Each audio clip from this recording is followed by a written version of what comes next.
This is the X-Zone Broadcast Network, broadcasting worldwide on broadcast affiliates and satellite program providers, including CNN Broadcast Network, Sirius Satellite Network, Star Media, Good News Radio Network, Angel Broadcast Network, Wiki Broadcast Network, and WPBN TV. For more information on the X-Zone Broadcast Network, visit us at www.xzbn.net.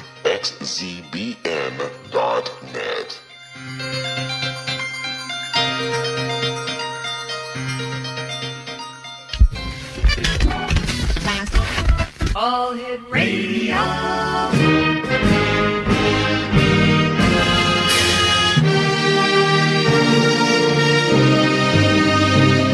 Welcome to the X-Zone, a place where fact is fiction and fiction is reality.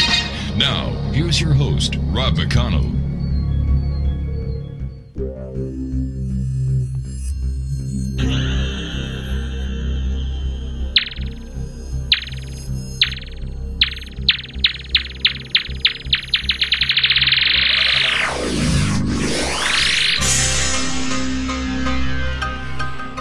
And welcome back to the X-Zone, everyone. This is hour number 4, and I'd like to welcome all our listeners around the world on the X-Zone Broadcast Network. If you'd like to give us a call worldwide, toll-free, 1-800-610-7035. My email address is xzone@xzoneradiotv.com. On all social media sites, X-Zone Radio TV. And you can listen to the X-Zone 724-365, as well as our live broadcast daily. I shouldn't say daily because we only do it 5 days a week, Monday through Friday, 8 p.m. until midnight. Now, for the first 3 hours, we're on Starcom Radio Network and the X-Zone Broadcast Network, and the final hour is exclusive to the X-Zone Radio Network. We play our 4th interview tomorrow during the Starcom broadcast. I know it sounds a little hard to understand sometimes, but believe me, it works. My special guest this hour is a gentleman I've had the pleasure of knowing for a number of years. He's been a guest on the show. His name is Jason Martell.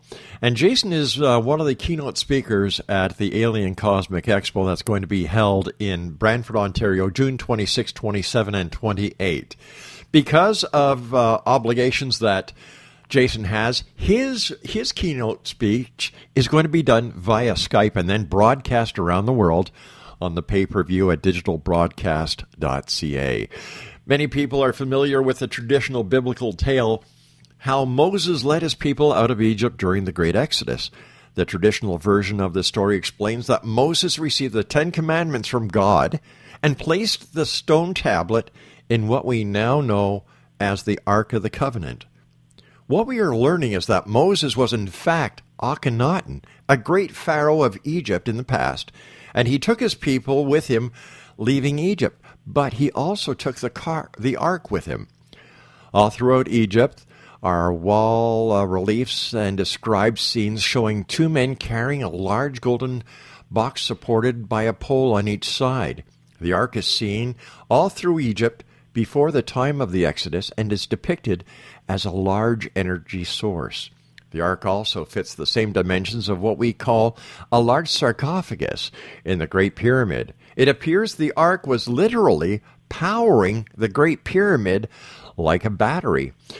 My guest this hour, Jason Martell, is in the planning stages of several groundbreaking international research expeditions. The expeditions focusing on gaining access to ancient locations, ancient artifacts, and other archaeological relics not currently accessible to the public. By bringing worldwide attention to these artifacts, Jason hopes to usher in a new era in the ancient astronaut theory and the lost cycle of time. Aside from his research and lectures, he is also the founder of Boya Media, a successful mobile app company. And Jason has founded several successful companies in the digital and mobile technical space over the past 10 years. It's always a great pleasure having my guest on this hour, Jason Martell. And Jason, welcome back to the X-Zone, and congratulations, my friend, on all the wonderful things that are happening to you. Thank you so much, Rob. It's always a pleasure to be on your show, and I appreciate that eloquent introduction. Boy, you hit pretty much every point of my life there, so thank you. Jason, the Ark of the Covenant, King Akhenaten, wasn't he the pharaoh that said there's only one God, and that's the Ra, the sun god? And wasn't his wife Nefertiti? That's correct. Yeah. And what's really interesting, too, that some people might not know is that Akhenaten, might not him being very well known, his son is. His son was the famous King Tutankhamun, or better known as King Tut. Yeah. So, yes, Akhenaten does come back from one of those earlier dynasties that focused more towards a one god, which he worshipped the sun, called the Aten. I remember seeing pictographs of King Akhenaten and Nefertiti, and their children seem to have elongated skulls. Now, were they the bound skulls, or were they the actual skulls that were born? And is this where people tie in the extraterrestrial connection? Boy, Rob, that's a good question, and unfortunately I am not quite equipped to go down the deep path of the Akhenaten evidence. My research so far around the Ark of the Covenant and the lecture that I've been working on is more around the technology of the Ark and Akhenaten's role, being that there's a duality of coincidence around his story and Akhenaten's exodus of Egypt, and then another well-known biblical figure, which known as Moses. So their stories seem to overlap, and trying to put all that together has been a very interesting quest so far. Now, is it possible that Moses and Akhenaten were one and the same? Yes, it is. And because I've heard other people talk that the Garden of Eden was actually in Egypt, and the sarcophagus, not the sarcophagus, but the Sphinx plays a pivotal role in all of this. Well, from my angle, Rob, it's a simple story, pretty much what you laid out in the introduction there, but I'll kind of just recap. Essentially, what I'm seeing in my evidence is that all over Egypt, and I can give a kind of a preface to why I'm investigating the Ark, but let me just answer the question here. All over Egypt, what I'm seeing are references to the Ark of the Covenant, a large golden box carried by a pole on each side, and there's always specific shielding and instructions for the priests that carry or interact with the Ark of the Covenant. So what we have is in the Great Pyramid in the Sphinx, in the Great Pyramid of Giza, there is what is known as the sarcophagus, and this box, if you will, has a corner cracked off, and it's never been found to have had a lid.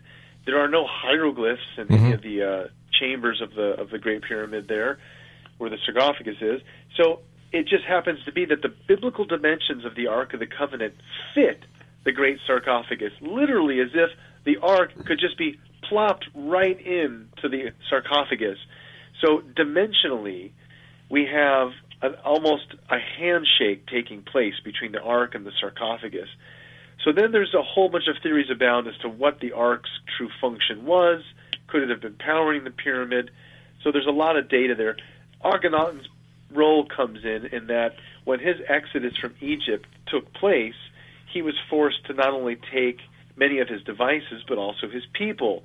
So in the Hebrew version of the Exodus, all we have is that at the end, they're the base of the mountain, and all of a sudden the Ark of the Covenant appears, and they say, well, this is what we're going to put, the commandments in. But there appears to be, before the biblical history in Hebrew of what's recorded in the Ark, a whole other story recorded in the Egyptian Book of the Dead, capturing the Ten Commandments that we have in Hebrew well before the Exodus, recorded in Egypt. And so many of these depictions of the Ark seem to have a deeper history and story. So I've been very much looking into this, and it has proved to shed light in some interesting areas by looking at various other Renaissance Bibles and ancient texts, specifically biblical texts, going to just even here in Southern California, several different churches, and capturing how they portray the Ark of the Covenant in some of these dated Bibles. It's very interesting that there are similarities as to how people interact and portray the Ark of the Covenant. Why do you think that the true story of the Ark of the Covenant is marred in so much mystery and so much controversy instead of this is the real story, there it is? Well, that's a straightforward question, Rob, and I wish it was an easy answer. I mean, yeah. I'll answer it in two parts. I have an answer for you. The first answer is simply this. From more of an academic level, there is a veil that we're not able to penetrate very easily in a casual discussion like this. Now, your listeners are obviously more educated, but looking at Egyptian history, we have the patriarchal view of today and the more matriarchal view of more in the time of Akhenaten. And today, patriarchal view is more masculine-based. Everything is male-dominant. Mm-hmm. But in the past, if we go way, way, way back, closer to the time of the end times of the last golden age, where Akhenaten was kind of coming out of that last time when we were in a higher age, and we can get back to that. Golden Age, Dark Ages, what's that all about? Akhenaten simply came from a different time when we were in a more of a matriarchal state, which meant man and woman were more harmonious in nature with how they had balance and how they interacted with each other. We think we're cool with our various senses that we have now. There was an exponential growth in the ability to have awareness and sense. The Egyptians were able to tap into something called a pineal gland and have a much deeper awareness than we have today. So to answer your question, Rob, it's, we have to pierce this veil that how we view the ancients is way off.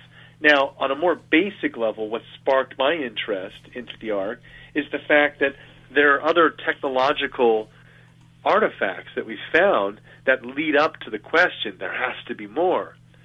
So you've probably, of course, heard of the Baghdad Battery. Yes. There's been about a dozen of these found in ancient Iraq, dating to around 2500 BC, and modern academics accept that it's an ancient battery. Now, in that same time frame, we have in Egypt an area called Dendera. It's a crypt, and if you go into this crypt, there are advanced astronomical reliefs on the ceiling, and in a certain area there called the light-giving source, there are depictions of what appear to be Egyptians holding up large light bulbs. I mean, it literally is, it shows what appears to be, and anyone can just Google Dendera light bulb, and they can see these and decide for themselves, this is not a joke, it's real. There are crypts in Egypt. This place called Dendera shows these carvings on the wall that very clearly depict to me, and I think anyone that would see these, what appear to be Egyptians using some form of electricity. The bulb is even plugged into some type of device that looks like a generator. So for me, Rob, after doing several experiments by using the Baghdad Battery and recreating that for the Discovery Channel and the History Channel, I have several working models still here at home, where using any weak acidic acid, orange juice, vinegar, grape juice, you can generate, I was able to get 4 volts consistently with a little clay pot, copper lining, and an iron rod down the center. Fill it with orange juice. Yeah, 4 volts. So now imagine a pot that's 6 feet rather than 6 inches tall. I got 4 volts out of a 6-inch clay pot. So imagine one that's 6 feet tall. Maybe you could get 50 to 60 or 100 volts. So all over Egypt, we also see depictions of these large vases or these what also appear to be some type of a reactor or some type of an energy device. They've called it the Djed pillar and many other things, but it's clearly depicted in these Dendera reliefs. So that just kind of led me on the quest, Rob, of thinking, well, if they're using low-level electricity and light bulbs, these are signs of technology that would show us further evidence should exist for more advanced pieces of evidence. And so the Ark seems to be one of those next logical steps of a lost piece of technology that possibly was developed in the Golden Age and is a remnant from that lost time. Let me ask you this. What happened in antiquity to cause the loss of this technology that it seems we're just rediscovering now in the present that was obviously in use in the past? Well, you know, Rob, that's been a very fascinating topic for me from the time that you've interviewed me. I mean, you've been a radio host since I started my research. I humbly say I'm 41, and I started when I was 20. Yeah. And you've been on the air the whole time. So when I first started looking at this, I started looking at the structures on Mars and was so fascinated. And then I realized, well, wait a minute, we have structures here all over the Earth, let alone stuff on Mars. Yeah. How do we figure this out? Where do we really come from? So I've always wanted to know that answer. And for me, Rob, what I've come to realize is the answer we have today is called the precession of the equinox. We've divided the heavens into 12 constellations. It's kind of like a large celestial clock based on astronomy. And what I've come to discover is that over 30 ancient cultures, Rob, use astronomical time based on the movements of the heavens. And they tracked a much larger cycle of time. So to answer your question, where do I think this technology came from? All my latest research tells me this is lost remnants of technology from when we were in the last golden age. Wow. I'm going to have to explain that, obviously.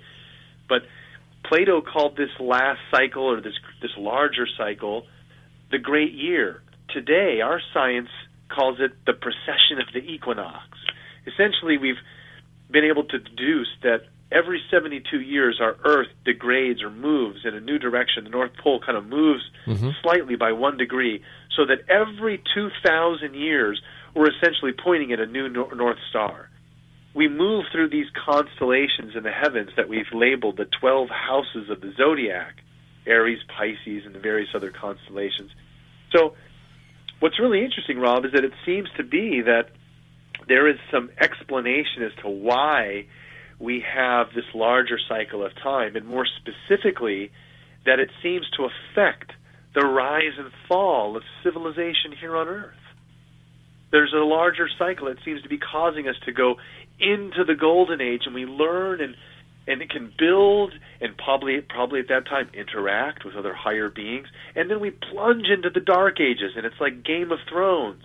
If you're familiar with that. Oh, I love that show. That we Yeah. have here. Right, it becomes all physical and all about, well, I take from you, and no spiritual or upper knowledge. So we've just come out of the last dark age, and we're just now starting to realize this awakening, just like the Mayan calendar ending in 2012. No, it was just like a clock ticking. We've just now come into a new age. Yeah. We've left the age of Pisces and entered the age of Aquarius. So it's a very interesting thing for me, at least, to realize that I think a lot of these pieces of technology that make us scratch our heads, even though I'm on Ancient Aliens and I love the show and I openly admit that there has to be aliens because there's evidence all over in the past, but a lot of the technology and a lot of the monuments we have, I think it points to a lost civilization. We'd call it Atlantis.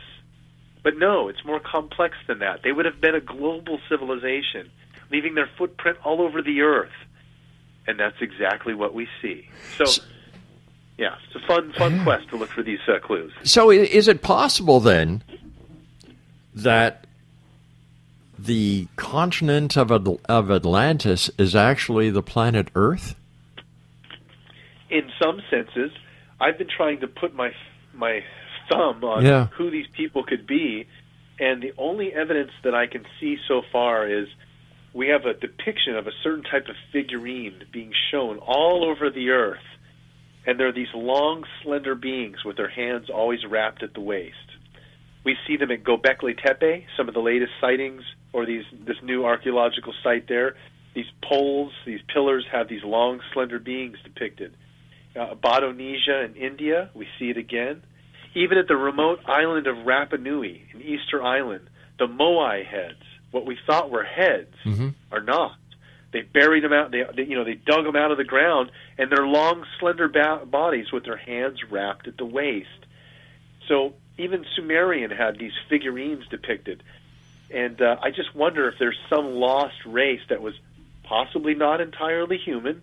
Still don't know, and that's to answer your original question about Akhenaten skulls. Right. I don't know, but I think it's very possible that this lost race that influenced all the great ancients we have today, Mayan, Egyptian, Aztec, Hindu, they all seem to have a piece of this lost puzzle that someone gave them the keys to this knowledge and gave it to everybody. So, boy, Rob, it's a fun quest going down this path.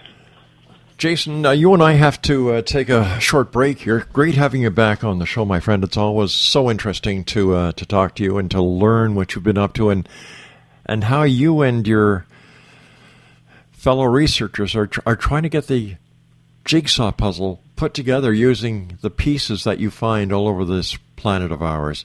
Jason, what is the website for our listeners that they can go to find out more about you? Sure, they can just Google my name, Jason Martell, and find out from skeptics to all my research what's out there. My personal site is just jasonmartell.com, and that can kind of jump you off to all my research projects and various things that I have going on. And we're going to discuss some of that in the show tonight, from latest research techniques to expeditions that are coming up. Jason Martell is our special guest this hour, X-Zone Nation. He is one of the keynote speakers at the Alien Cosmic Expo this coming weekend in Brantford, Ontario. June 26, 27, 28. For all the information on the expo, visit their website, aliencosmicexpo.com. And for all the information on the pay-per-view aspect, digitalbroadcastnetwork.ca. We'll be back on the other side of this break as we continue live and around the world on the X-Zone Broadcast Network and Starcom Radio Network.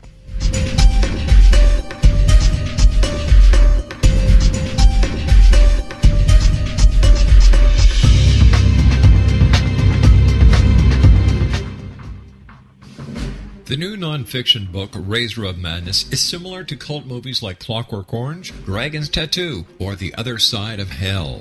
Wayne Morin Jr. and Thomas Lee Howell will expose widespread and systematic deficiencies in this thought-provoking tell-all novel. Mind control rages among scholars in law schools. Human rights are ignored while thought reform and mental manipulation are accepted practices used as behavior modification. Dr. Louis Jolyon West comes to mind. Media and public scrutiny shows that United States mental hospitals are in fact destructive murder industries. Razor of Madness expose novel details this epidemic through an in-depth professional and personal investigation. For decades there has been a revolving door policy that still releases killers and pedophiles back into society. The maestro of mind control continues to haunt America to this very day. Razor of Madness is available in paperback or as a downloadable ebook at Amazon.com. One Florida drug dealer made a serious mistake when he dared peddle his poisons on the schoolyard of Robert W. Morgan's preteen daughter. Morgan, a budding film director, tracked him to his hidden Everglades lair where his meth lab mysteriously blew sky high. When Morgan's demands to police to make grammar school playgrounds safer from drugs were ignored, he sought the counsel of CIA operative Frank Sturgis. Again, he was warned to give up what was becoming an obsession. Instead, Robert used his reputation as a filmmaker to infiltrate the mafia by stroking their egos and offering to make films for them offshore so they could import them as foreign product without paying taxes. When they agreed to build him a studio in Panama, Robert called the DEA and FBI and offered to work undercover. In time, their combined efforts revealed how the mob was secretly laundering billions of dollars through the Vatican Bank in Rome before returning to the States as foreign investments. Now read Morgan's story, Citizen Spy, Vatican Cover-Up, The Mob, Money Laundering, and Murder, available at Amazon.com, BN.com, and Borders.com.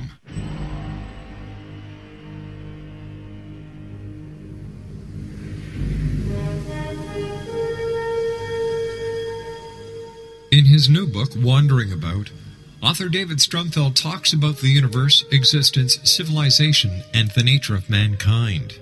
Wandering About is a comprehensive guide that discusses man's everlasting struggle to learn what his place in the universe is and what the true purpose of his existence is all about.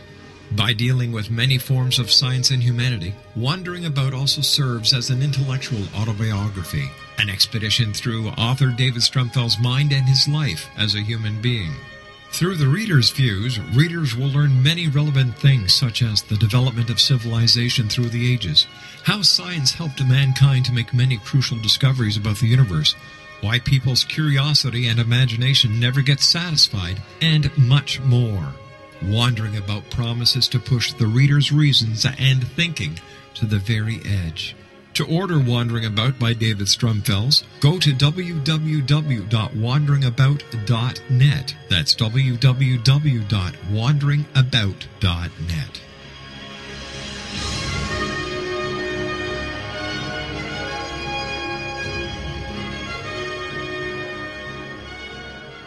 Join Doug Elwell in the search for the hidden secrets of the creation, nativity, and second coming in his new book, Planet X, the Sign of the Son of Man, and the End of the Age. Doug's latest book on Planet X explores the astounding new theory that the Star of Bethlehem and the mysterious sign that Jesus said that would foretell his second coming are in fact one and the same object, the mysterious Planet X, that even now may be winging its way back to a fateful rendezvous with Earth. Don't let the end times creep up on you like a thief in the night. Let Planet X, the Sign of the Son of Man, and the End of the Age help you physically, mentally, and spiritually prepare for the dark times ahead and the great destructions that are sure to accompany Planet X as it once again passes near Earth in its fateful orbit around the Sun. You can get your copy of Planet X, the Sign of the Son of Man, and the End of the Age on Amazon.com, BarnesandNoble.com, SurvivalMall.com, or through your local bookstore. Or visit www.planet-x.info for more information on how to prepare for the end of the age. The Alien Cosmic Expo will be held in Brantford, Ontario, June 26, 27, 28, and will feature 24 internationally acclaimed experts and researchers of UFOs, crop circles, alien abductions, and much more in this 3-day 2015 summer Canadian event.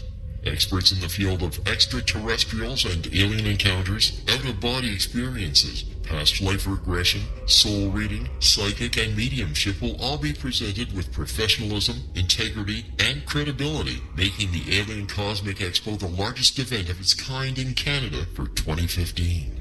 The exhibitor hall will feature a spectacular lineup of gifted mediums, psychics, astrologers, channelers, aura photography, healers, as well as books, DVDs, alternative health products, crystals, jewelry, and much more, completing the venue with something for everyone. For all information and to purchase your tickets for the Alien Cosmic Expo, go to www.aliencosmicexpo.com. That's www.aliencosmicexpo.com.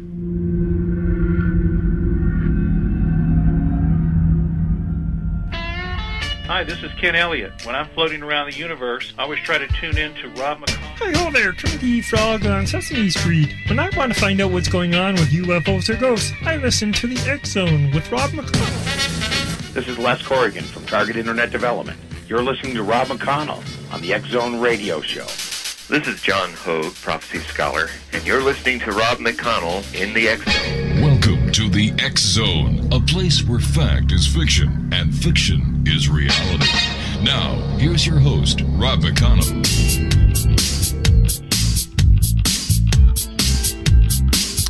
Welcome back, everyone. This is the X Zone. I am Rob McConnell. We're coming to you from our broadcast center in Hamilton, Ontario, Canada, and around the world on the X Zone Broadcast Network and Starcom Radio Network. Jason Martell is our special guest. His website, jasonmartell.com. But for all the information on Jason, and there's quite a bit of it out there on the web, just Google his name and away you go. As always, Jason, great having you with us. What are some of the new research techniques that you are employing in your quest for the truth throughout antiquity? Yep. Well, there's twofold. So one is more of a get your hands on one of these and have some fun, but then the other is a little bit more technical. First is, there's a wave of technology coming with drones. Mm-hmm. And I started filming a couple of years ago for purposes of the History Channel. Sometimes there's some petroglyphs up on a cliff. Now, you can hire some people to scale the cliff and with a camera take some shots, or you can possibly hire a helicopter crew and get in there real tight, right, and get the shot. Mm-hmm. Or with today, right, you just fly a drone up there and you got 1080p high-resolution video. So I've been having a lot of fun using the drone to deploy, at this point, mainly just video packages. But there's going to be a whole wave of new technology shrunk down to the drone-sized package that people are going to be able to get their hands on. So I'm going to scale up to the NASA-sized level of commercial-grade technology that's coming out and answer your question as to some of the new techniques that we're using. One is NASA has been using something called synthetic aperture radar for a few years now, and it's essentially advanced ground-penetrating radar. What it allows them to do is to get a visual picture of what's under the ground to see if it's dirt, rock, steel of some kinds of type of metal. Excuse me. So they recently flew it over Cambodia, and under some deep shrub in the jungle, found a couple of step pyramids that were actually just under the surface of the ground. But because of the deep shrubbery of the jungle, no one could even see that there were actual structures, buried there.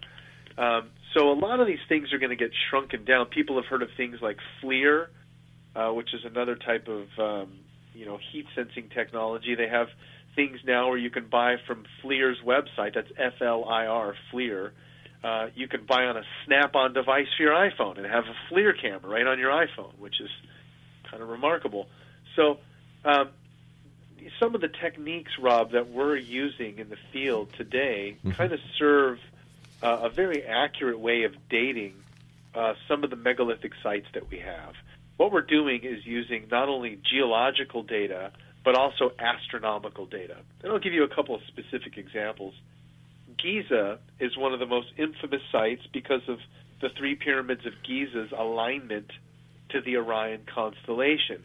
We now know through the work of Graham Hancock and Robert Bouval, and anyone now with an iPad or an iPhone or on your computer can just download some free software that will tell you where the stars are going to be above you tonight, tomorrow night, or 10,000 years in the past. So we can run these models, and it turns out that the Orion constellation, which is 3 stars with one slightly offset, shows up and mirrors the ground as a terrestrial map to the Giza Plateau, which is 3 pyramids, one slightly offset to the left.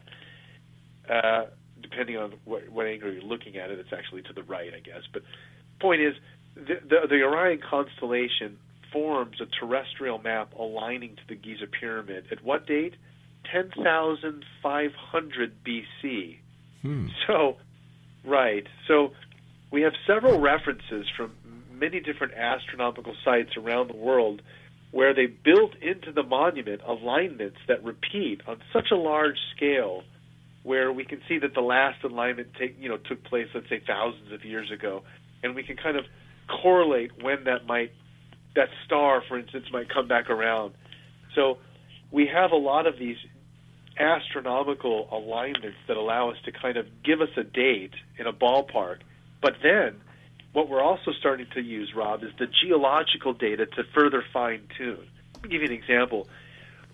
Giza, another infamous site, was always known that the pharaohs could walk right down the aisle of the pyramid and be right at the foot of the Nile. Now, today, if you look on Google Maps, anyone can see the Nile meanders very far away from the 3 pyramids of Giza. And so that is geological data that shows us how long it's taken for the Nile to meander all that distance. Other sites, for instance, like Lake Titicaca, there are famous sites like Pumapunku and Teotihuacan. Many of these sites are possibly were right on the shore of a larger presence of water that has now shrunk much further down to what we see today on Google Maps. So a lot of these sites allow us the geological data combined with their astronomical alignments to start to get a more accurate picture as to how long or how old some of these sites are. But Jason, does really starting to raise some flags? Yeah. What is the significance of these alignments? Well, the significance of the alignments at this point is elusive. What I'm seeing is a pattern that seems to be the ancients building monuments and artifacts to memorialize and commemorate when their civilization was in the golden age or at their highest point. As an example, that crypt we were talking about earlier, Dendera, yes, not only does it have one area called the light-giving source, but on the ceiling there are these large wall reliefs that actually show a depiction of the sky from about 8,000 BC. And we know that these things were carved much earlier, probably around 2800 BC, something like that. I'm not specific on that date, but they were carved thousands of years earlier. And somehow they are depicting the sky of what it would have looked like thousands of years in their past. Why? Possibly, again, to commemorate when they were in their highest age, their golden age. So where are we now in putting this jigsaw puzzle together?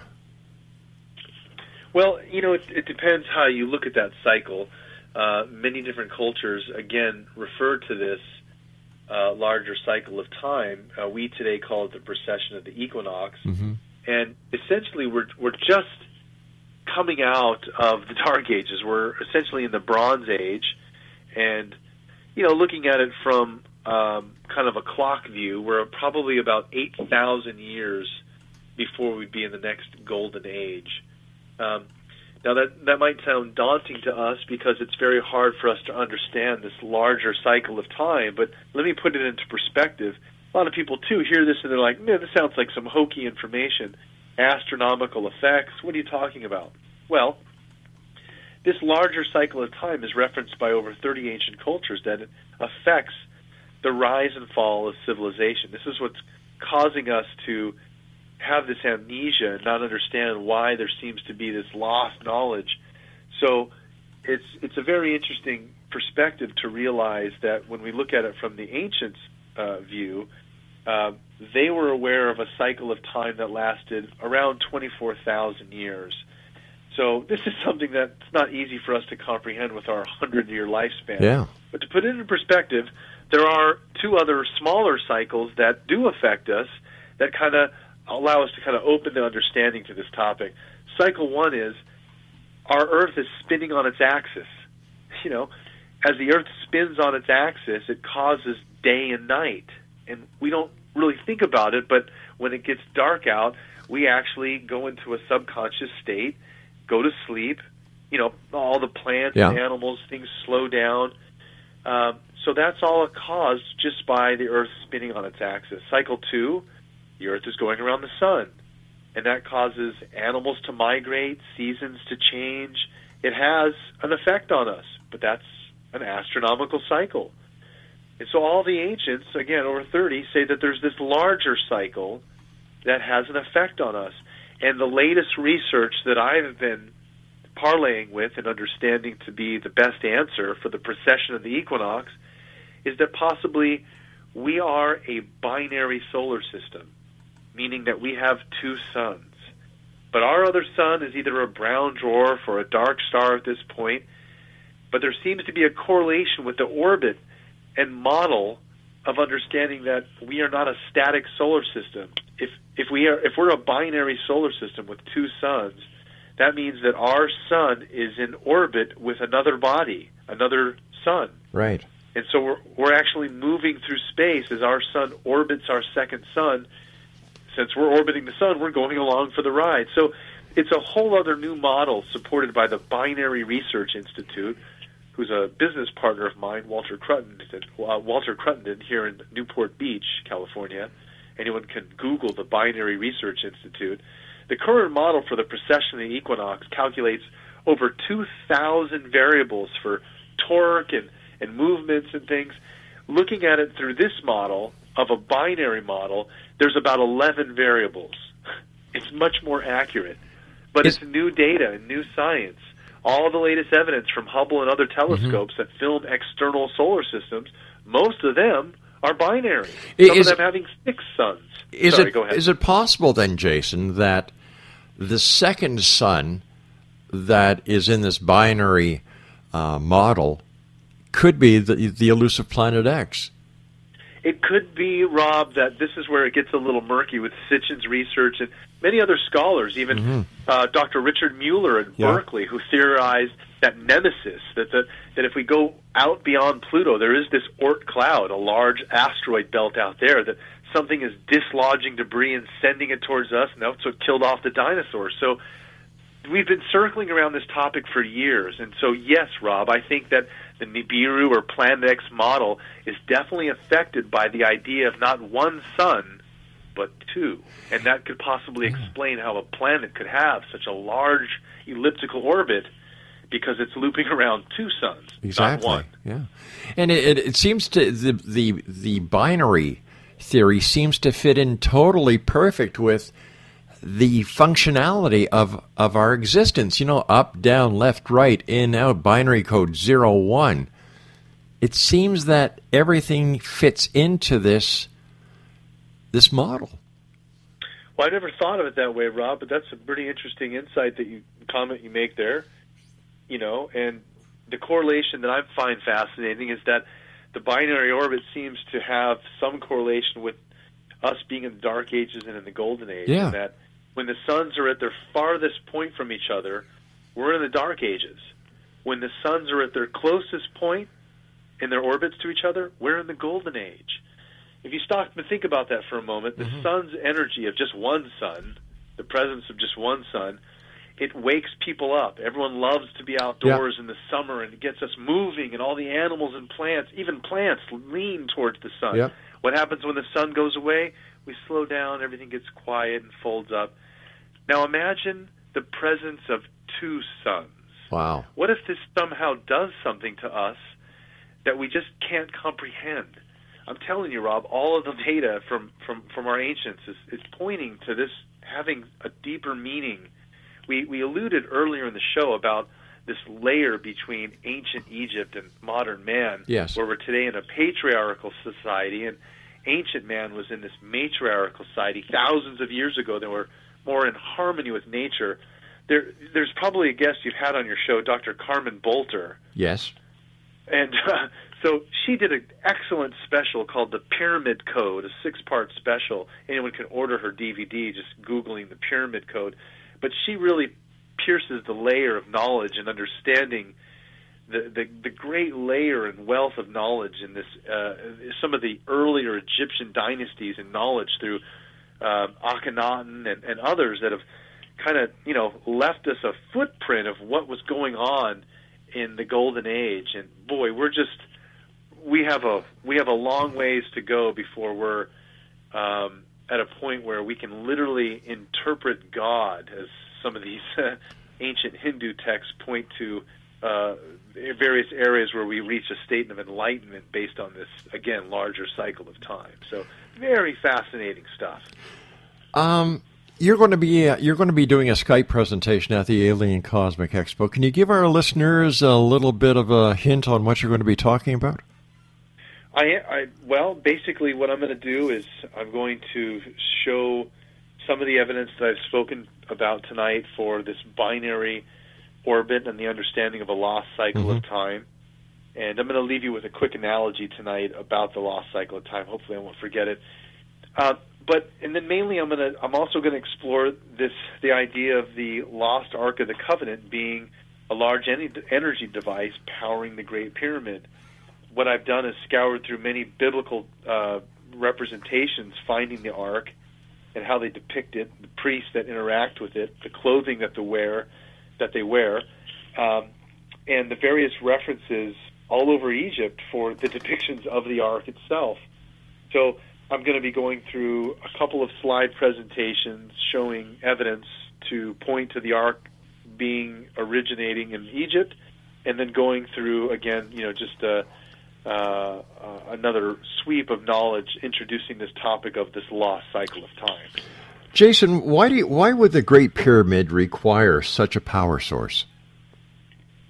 I think that there's a connection with other monuments around the world, that today we reference the idea that there's some ancient world energy grid.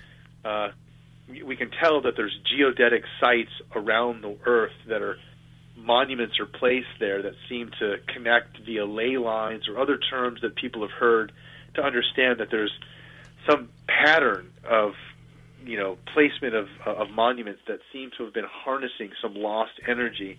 And we just don't understand what that energy is yet, Rob. Today we think of energy as a power source that's going to turn on a light or power your car. But there are other forms of subtle energy that we're becoming aware of that might have controlled just the overall mental abilities of people or the mindset of how you feel.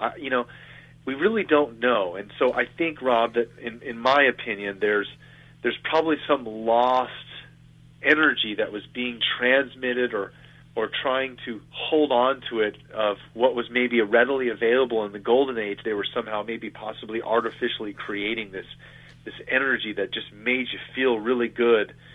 We've all heard these things about white gold and ingesting gold, or, the light, and everything's with energy coming from the light. So there's just so many pieces to this, so many authors.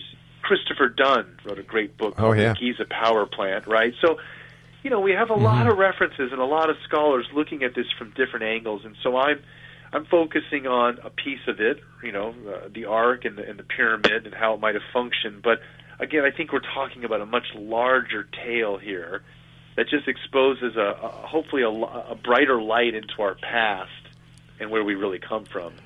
Jason, as always, whenever you're on the show, time goes by so fast. What is your final message for the X Zone Nation tonight? Well, when I talk about this cycle of time, and we talk about something that the ancients tell us causes a rise and fall of civilization. It's 26,000 years is a cycle we're talking about that seems to repeat. So thinking of nature as not linear but having a cycle, it's just an interesting idea that people should ponder. And leave you with that thought, there's an insect here on Earth called the mayfly, and it only lives 24 hours.